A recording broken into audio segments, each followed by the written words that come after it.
Hey page turners, I've been on eBay again shopping.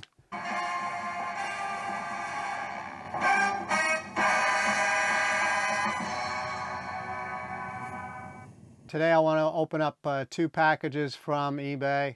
This one from Uncanny Comics and Collectibles. And I've got this one which I'm really excited to open from Quality Comics. And let's start out with the Uncanny Comics and Collectibles. It looks like it's packaged pretty well. I can feel that it's got bubble wrap in there, or it feels like it. So let's open that up. All right, step one. We're getting there. I just don't want to screw up my comics. That would tick me off. I'm too tired to look at them now. Okay, so we got Batman 161. That's a Sheldon Moldoff cover, and a story written by Dave Wood with the Sheldon Moldoff interior and inked by Charles Paris. This has a Mad Hatter story in it. Pretty good. And the second comic is Detective Comics 403 with a nice Neal Adams cover. And inside it's a Bob Brown illustrated story written by Frank Robbins and inked by Frank Giacoa. Okay, this is from Quality Comics, and there are 10 comics in here. I've gotten a few things from Quality Comics, and they've done more to, they've obviously paid a little bit more for their packaging to have it, their brand put on it. Okay, there's our list of the comics. Here we go. 10 comics. Pretty exciting. Let's start out with this first one. Jimmy Olsen, number 69. That's from 1963. And it's an appearance of Nightwing and Firebird. And they are in the bottled city of Kandor. And this cover is a Curt Swan cover. The inside story was written by Edmund Hamilton, who was a writer back in the 40s. He was like a pioneer in science fiction writing for pulp magazines and stuff. And I think he invented these characters. And the background of this is that they are, when they're in the bottled city of Kandor, and they're kind of the Batman and Robin of Kandor. Superman has no powers, so he's pretty much more on equal footing with Jimmy when they're in the bottled city of Kandor. So I thought this was kind of cool. And I think the first appearance was earlier that same year in 1963.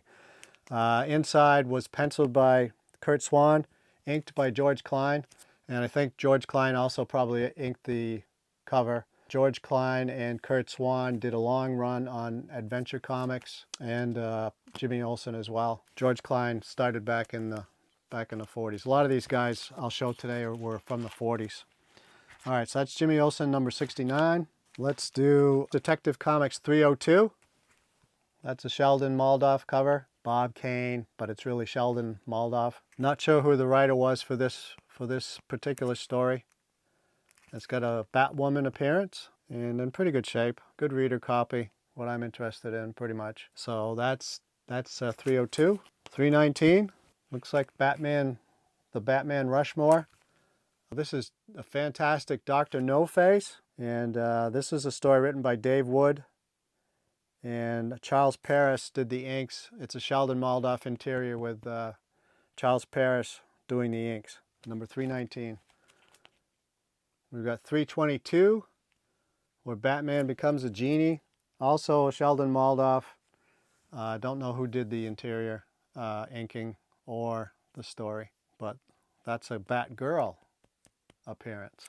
Okay, then let's go. I've got a bunch of Brave and the Bolds here. This is number 51. This is Hawkman and Aquaman. And I really like this cover. It's a Howard Purcell cover. Howard Purcell was a biggie in the 40s. And this one is pretty cool. Howard Purcell also did the interior artwork. And Bob Haney did the story. All these Brave and the Bolds, Bob Haney wrote the stories for. So That's pretty cool. Next one is number 53. This is a Bob Brown cover, Adam and the Flash, Brave and the Bold. And the interior artwork is Alex Toth. If you haven't heard Alex Toth, you really need to look him up. He's big with the 40s artwork. Very, very awesome guy. And he makes it look effortless. And he also did a lot of character design for Hanna-Barbera.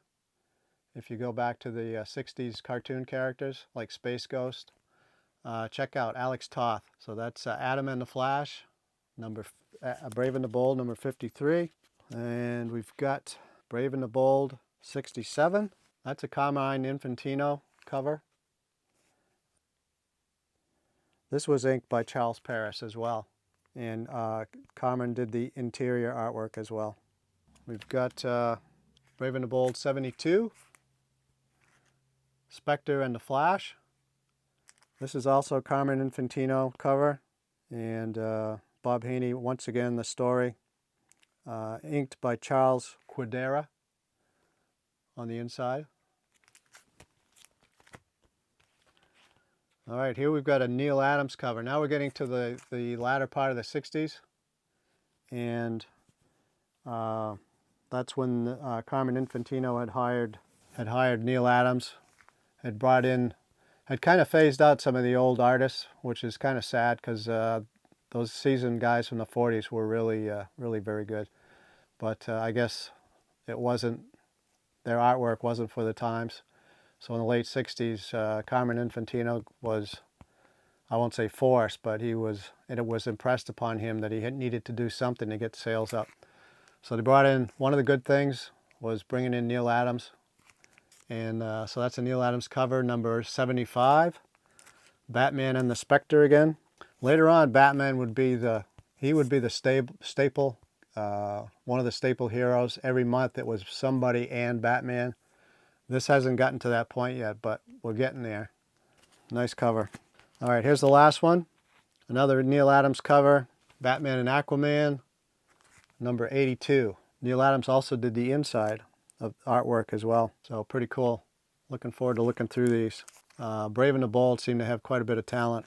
Basically, a lot of these comics in the late 60s, it's these guys that have been around in the 40s, and they're seasoned, great artists, and they kind of got, a lot of them got phased out in the late 60s. Curt Swan was able to hang on a little bit longer than some of the rest of them. Some of them passed away, but if you want to see some of the seasoned guys from the 40s work, and you don't have the money, you're on a budget, check out some of the comics from the 60s, because that was towards the end of their career. I think they're still good. They were going to get phased out there shortly thereafter. So this was quality comics, pretty good. I think I'm happy with what I got. And leave a comment if you've bought from either one of these guys, and what your experience with eBay is. So far, it's not been bad. These I saved a ton of shipping costs by having the 10 brought together.